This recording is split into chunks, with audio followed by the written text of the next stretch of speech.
Top 10 fast-moving items in my sari-sari store. Number 1, 3-in-1 coffee.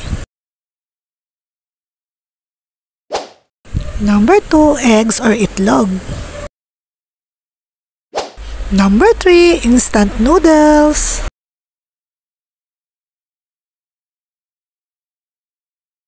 Number 4, bourbon swak.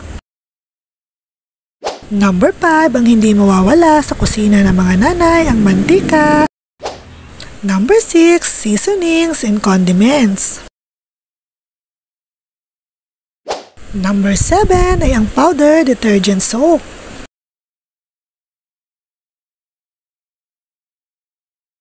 Number 8, energy drink and Coke mismo.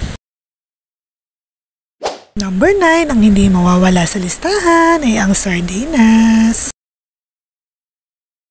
And number 10, ang asukal or sugar.